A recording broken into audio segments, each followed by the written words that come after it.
Patty. I'm head of Joshi Advocates. Thank you very much for joining us in this video, Overstayer and Alone in the UK. So in the next 5 minutes, we'll explore 5 ways to regulate your immigration status. Each of the application categories will explore what the requirements are, what the documents are, and what the fees are, right? Now, for each of the 5 routes, eligibility and suitability must be met. So eligibility is where you put the application online, you do your biometrics, and you pay the fee, or you have a fee waiver and you give the code. That's the eligibility.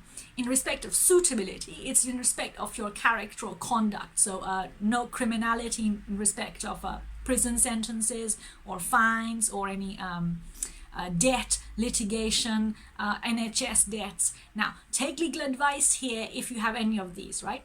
But imagine for this video, there is none of that. So it's a clean application. The applicant meets eligibility and suitability. Now, in respect of the first route is a 7-year child route, but the first route is where the child is born in the UK, lived in the UK 7 years, and it's unreasonable to expect the child to leave the UK, and the child applicant is under the age of 18 when submitting the application. This application is for settlement direct, right, under Appendix Private Life. Documents to give would be to show the birth certificate, born in the UK, ID, so passport if applicable.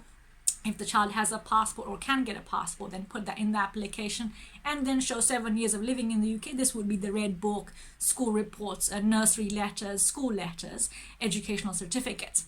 Now, the application fee right now is about £2,500 approximately, including the biometric appointment. That's the Home Office application fee. There is no immigration health surcharge in the settlement application, and there is no fee waiver in the settlement application, right? Alternatively, you can still apply for 2.5 years private life because you haven't got the fee to make the settlement application. You can still regulate the child's living in the UK in this category and get 2.5 years because you have to apply for a fee waiver first, and then you can apply for the 2.5 years private life because there's no fee waiver in the settlement application, you see. Now, the second one is where the child is not born in the UK. So the child comes in the UK under 18 and has lived in the UK 7 years, and it's unreasonable to expect the child to leave the UK, and the child is still under 18 when submitting this application. So this would be the private life route. The Home Office will grant 2.5 years if all the requirements are met. And then upon completing 5 years under this private life route, the child applicant will be eligible for settlement. Documents are the same as the first one we discussed to show living in the UK. Because the child came in the UK, there would be no birth certificate to show born in the UK. So instead it will be school reports, letters from school, educational certificates, any NHS letters to show the child is living in the UK, and then photographs to show the child's life in the UK, that the child is integrated in the UK, and any other documents are relevant to the, that application situation. Because this is just a general outline. Now, the third one is where the child comes in aged 9 or 12 and has lived in the UK half of their life. So that would be aged 18 or 25.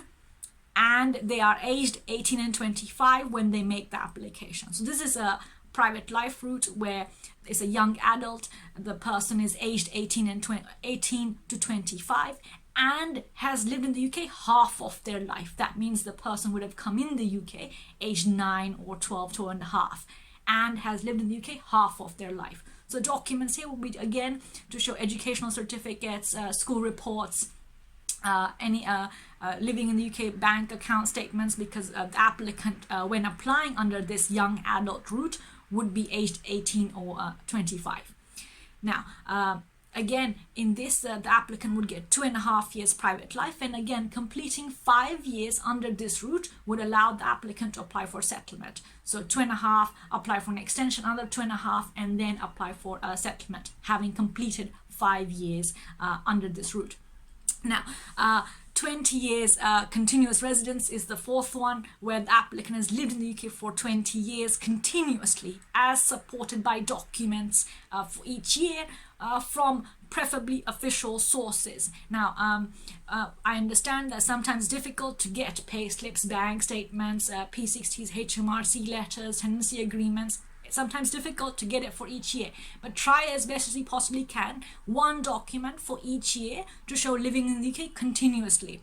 Home Office guidance also allows letters from charity organizations to suggest this person was living in the UK, was getting donations from us, or was helping out in the religious place, for example, a place of worship, was attending. But try as much as possible to get documents for each year from an official source to make the application as strong as possible. Now, the Home Office fee here is the same, just shy of £3,000. But again, there's a fee waiver applicable if it's relevant to your situation, where you don't have a bank account, for example, you're not allowed to work, you're living with friends, or in help from charity. If any of these are applicable, you may be eligible for a fee waiver. But again, seek legal advice here.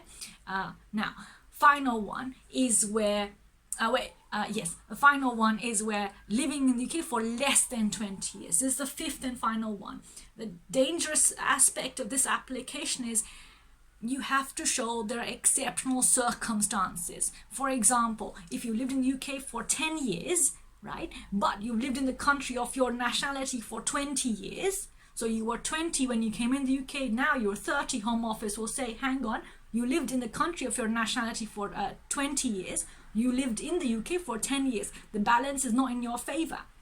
As a result, you are sincerely advised to apply only if you meet the exceptional circumstances criteria. Now, you will ask, what is the exceptional circumstance criteria?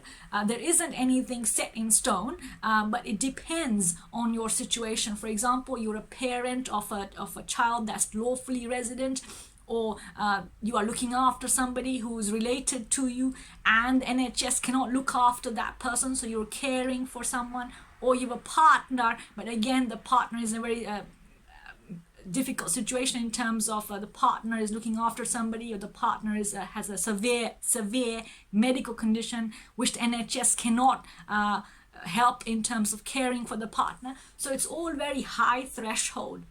Now, even if you make the application under the less than 20 years, Home Office has a huge amount of discretion, huge amount of power to refuse this application. What that means is the application is refused, you've paid about shy of £3,000 Home Office fee, which is not refundable if you have a right of appeal. And even if you have the right of appeal and you go to court, the judge will ask the same question. Why can't you leave the UK? Because you haven't spent that much time in the UK to establish your private life.